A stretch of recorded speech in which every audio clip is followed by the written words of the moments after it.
cada uno de nosotros ha tenido o tiene una definición de lo que es la acogida en la comunidad autónoma vasca, dependiendo de nuestros orígenes, de nuestras vivencias familiares, educativas, sociales, laborales, etcétera, ¿no? Antes de llegar aquí, toqué muchas puertas, ¿no? Como todos y todas. Dejé de tocar muchas otras, ¿no? Y me he pasado al ámbito privado, lo reconozco, pero llegué a un punto, ¿no? A lo que llamo yo el techo de papel, ¿no? Que no iba a seguir subiendo profesionalmente dentro del mundo asociativo, ¿no? Yo no he estado con migración, he estado primero con discapacidad y luego he estado con drogodependencias. Dentro de esos colectivos de los últimos 10, llevo ya 20 años en Euskadi, los últimos 10 años ha empezado a llegar gente de otros orígenes con problemas de drogodependencia y problemas de discapacidad, ¿no? Entonces, mi acercamiento con el colectivo migrante a nivel laboral ha sido muy poco porque no había mucha gente migrante trabajando, y luego los usuarios y usuarias, así se llama dentro de las asociaciones, se han empezado a ser de origen migrante, ¿no? Entonces ahí es donde hemos tenido un poco de, desde cómo se referían el personal de las asociaciones con estos colectivos, ¿no? Un poco mi labor era corregir, ¿no? Porque estamos racializados. Entonces, cómo se referían a estas personas es lo que me ha costado y paraba mucho, ¿no? Entonces, no puedes decirlo de esta manera, hay que decirlo de esta otra. Es un poco lo que me ha tocado vivir, ¿no? Entonces, el último año me cansé, hice un parón, aproveché el COVID, ¿no? No irme enfadado del mundo asociativo, ¿no?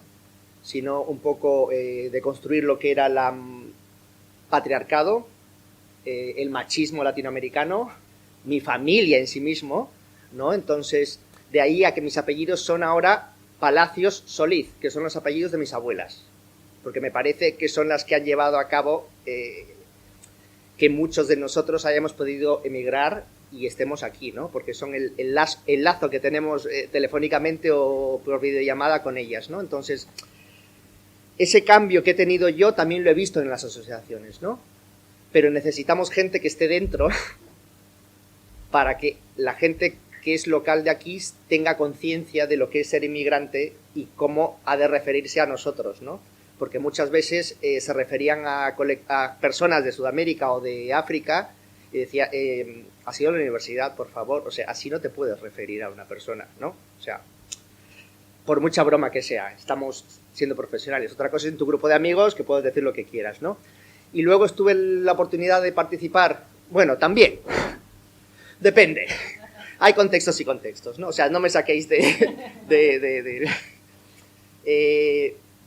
dentro de esto, participé en Deusto porque he ido varias veces con los jóvenes a trabajar sobre mi opinión siendo inmigrante, ¿no?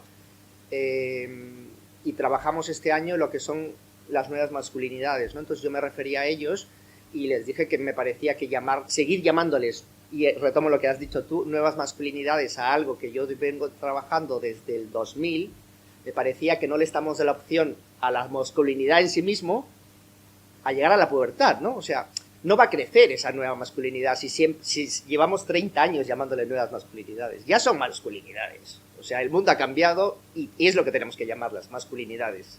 Ya no nuevas, ¿no? O sea, no es el nuevo feminismo, es el feminismo, ¿no? Entonces, retomando un poco esto, ante la pregunta de cuál es la situación actual del colectivo migrante en la comunidad autónoma vasca, se me presentan dos conceptos, ¿no? Una es asociaciones que en general tienden a referirse a las personas migradas como beneficiarios, ¿no? Por un lado, que acudimos para que nos ayuden tema legal, tema trabajo, inserción laboral, educación, salud, familia, y otras asociaciones donde los migrantes también vamos, pero no para atender a gente migrada, sino porque tenemos unas necesidades formativas, ¿no? Que vamos de voluntarios, ¿no? O sea, yo he ido a discapacidad y no eran colectivos para migrantes, sino porque era parte de lo que yo necesitaba hacer, ¿no? Luego también he ido con drogodependencias porque es de lo que yo he estudiado y lo que quiero trabajar. Entonces, tenemos que hay una línea ahí que yo encuentro un poco, o somos beneficiados o somos trabajadores, ¿no? De los colectivos, ¿no? O sea, y aquí es donde se me va un poco, ¿no? O sea, ¿se debe entender que toda mujer ha de ser feminista?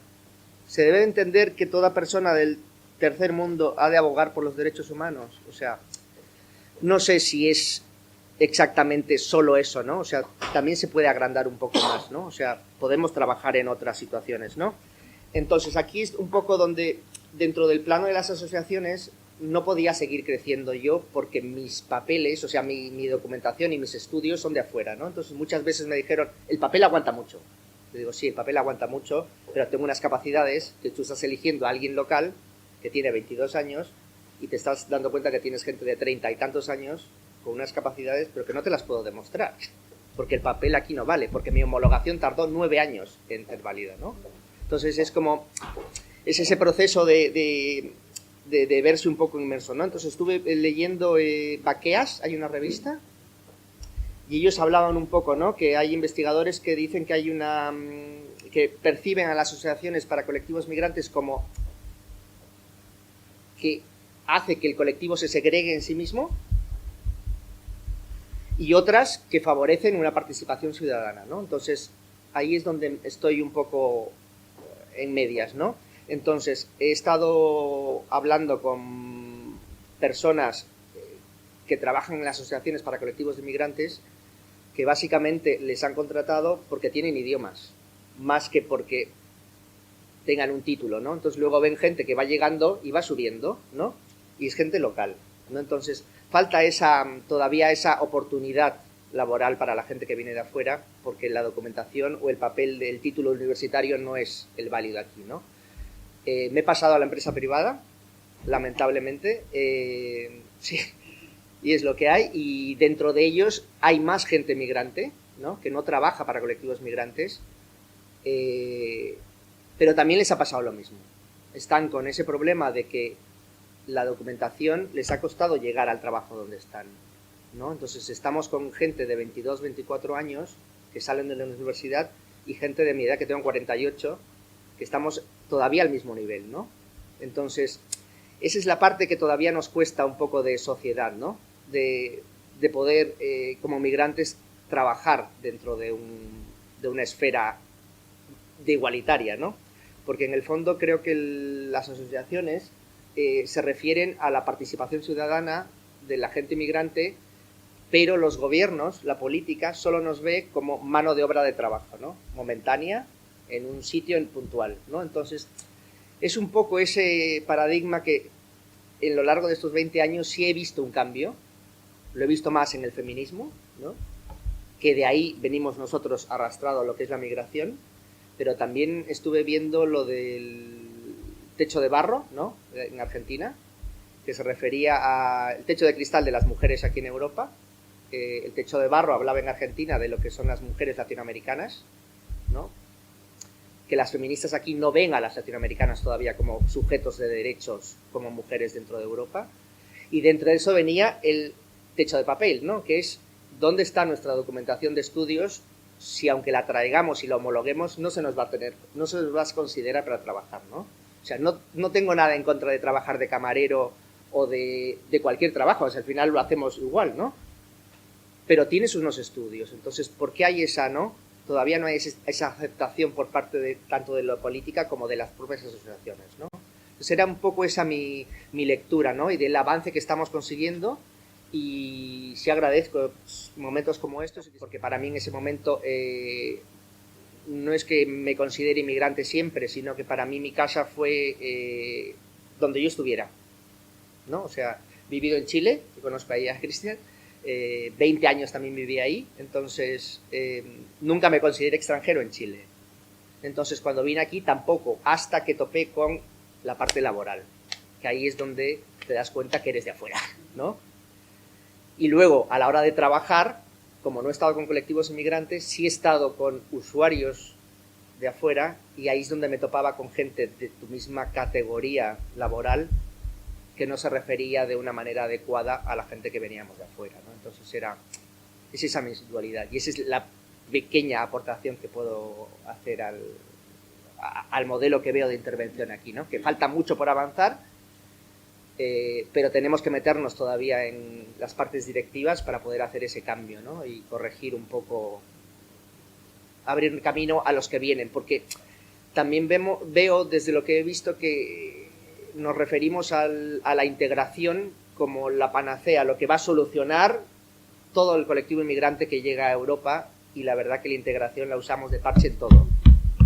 Y lo veo como... Trabajé en Cruz Roja también muchos años y también lo veo como ese paternalismo, ¿no? O sea, te doy la manta, te doy esto, pero no hago más, ¿no? Y eso mismo es lo que estoy viendo con la palabra integración. No, nosotros integramos a los extranjeros aquí que vienen a trabajar, sí, pero solo esto.